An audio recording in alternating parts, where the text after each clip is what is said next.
Lift off and the clock has started.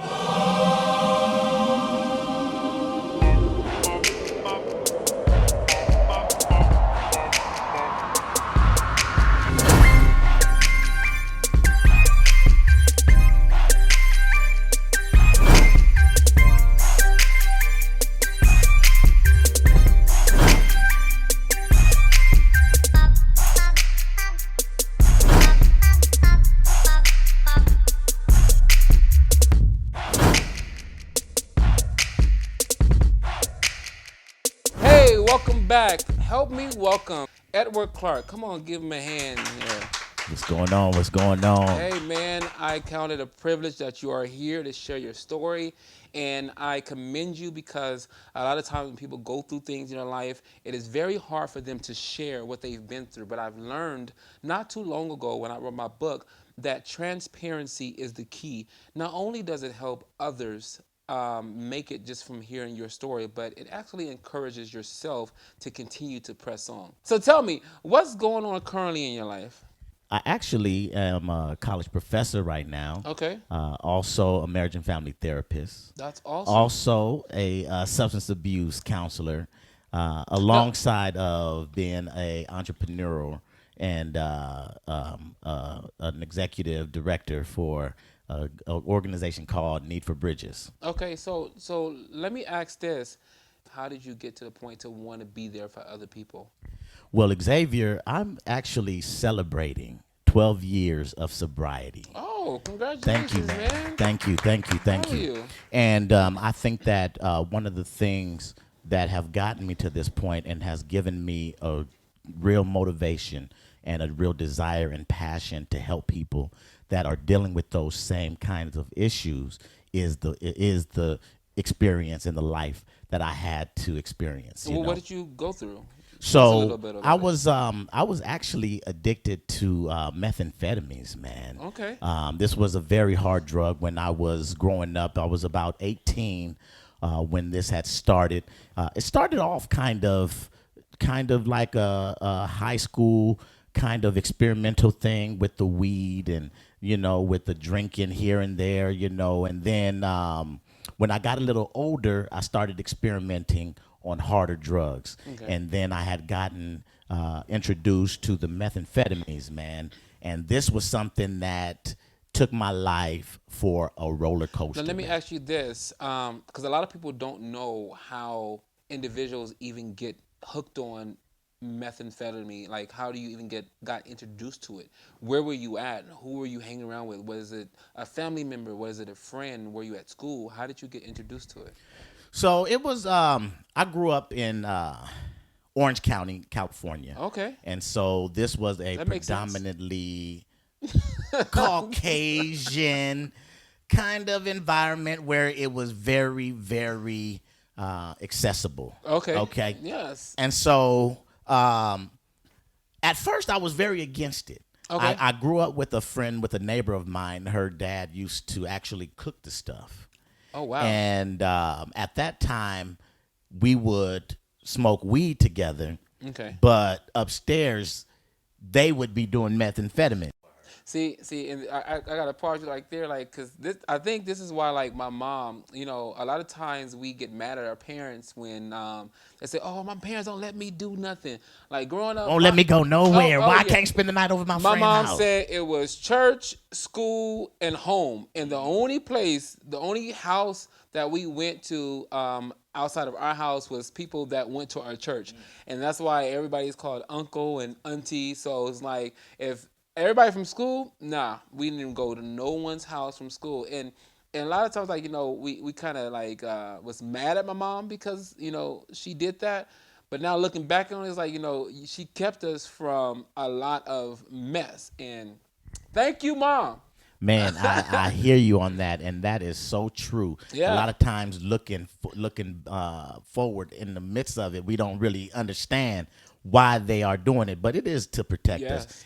And like you said, man, you can look back and just say So, thank you. so after going to the house, hanging out with your friend, noticing that they're actually cooking it up, when was the first time you tried it? What was that experience like? The first time I did it, if I remember correctly, and and I'm going to be honest with you, it slips my mind the very first time. It was a long time ago. It's okay. But Just don't tell your age. Don't let them know. watch Don't out let there them now. know. But I do know. 'Cause black don't crack. Right on. But what I can say is that when we were doing it, when in the beginning stages, it was not something that I thought would take control of my life. When did it hit you that I need to stop? So again, it was a few years that it was just an occasional, just every once in a while kind of thing. When I turned about 23, that was a time where my previous marriage, I was married at one time. Okay. And so at this time, it had really got a hold of me. And so I was using it every day. Okay. Couldn't keep a job, couldn't keep myself together. And so at that time, it really, how can I say it? What really got my attention was what I saw happening. I had 2 children, 2 boys. And at that point, I started seeing how me using was going to affect them. Okay. And like you, I was actually raised in church, man, and I had a praying mother. And it's so funny, man, because my mother is actually a pastor. Oh. And so my mother used to pray for me, and I would be going to church every Sunday. One thing my mama... Didn't we all? Hey, I don't care if I was right high. after church, we go to the club. Go right to the club. And so I knew in myself, and because of my foundation, that this wasn't something that I was. It wasn't really who I was. It just was something that I was doing. And in the back of my mind, I said to myself, and I knew God dealt with me even when I was high. And I knew that this would not be my fate. So at this time, you marry, you have kids, and you finally say, you know what, I got to stop doing this, for whatever reason, it's tearing your family apart.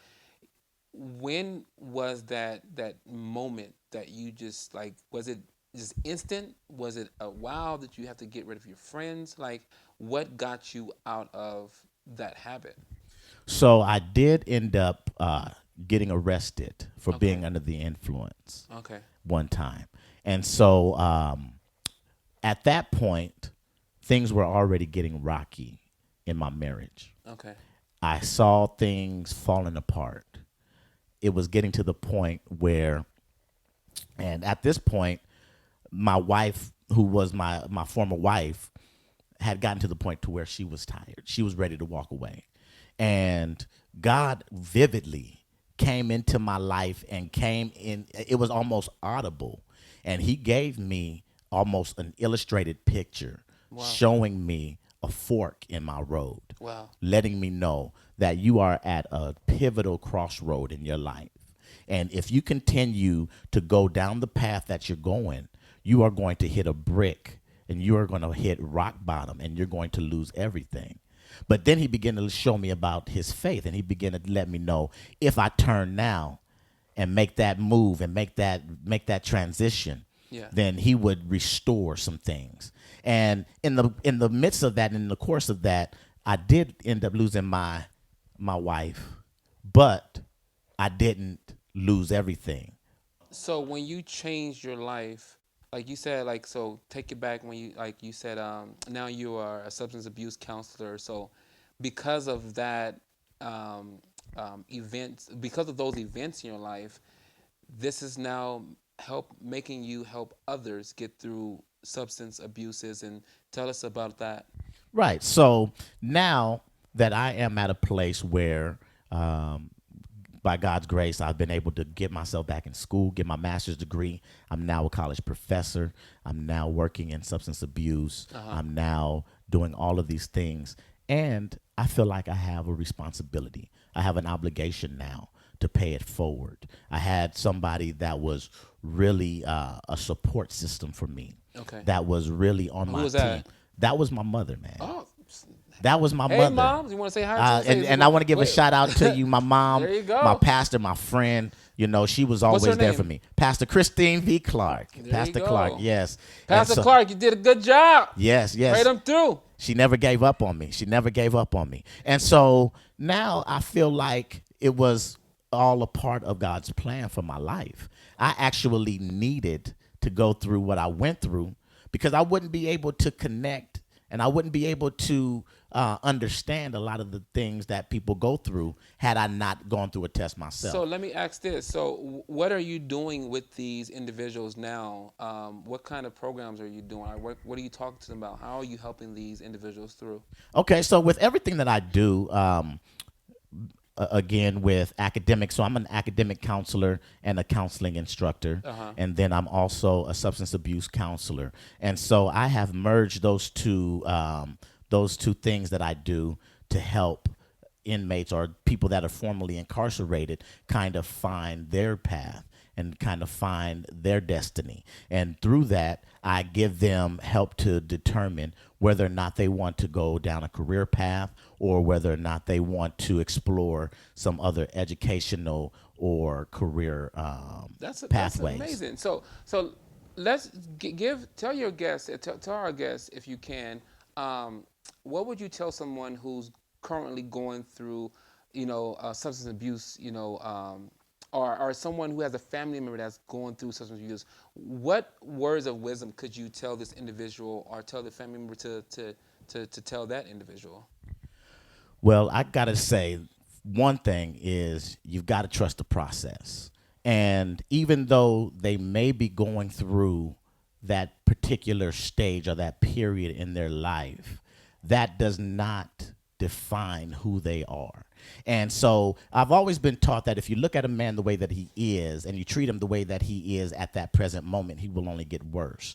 But if you look at a man the way that he could be, then he will become what he should be. Come on. And so what I've learned is that when we allow God, if you're a God-fearing person and you believe that God can change anybody, then we need to stop trying to be God and we got to learn how to pray. That's the first thing. There you go. And then the second thing is we've got to see who they are and speak what they are instead of always speaking what they're not. It's like Bishop Blake says, I'll see you in the future and you look much better than you do right now. You got to see yourself being better, doing better, and achieving goals. Where can they get in contact with you? Where do they find you? Have a website, social media? So you can find more about my organization at needforbridges.org. That's need, NEED, the number 4, bridges, BRIDGES.org. And I'm on Facebook, I'm on Instagram, and you can look me up there. If you have people that are going to be coming out of incarceration, if you have any individuals that are trying to enhance or better themselves, or looking to get into school, that are looking to get employment, those are some of the things that I do. I work with individuals in those areas. And so I'm in Orange County, Fullerton, California, and you can look me up. There you go. Edward Clarke, he shared with us what he went through, how he got out of it, and what he's doing to give back to his community.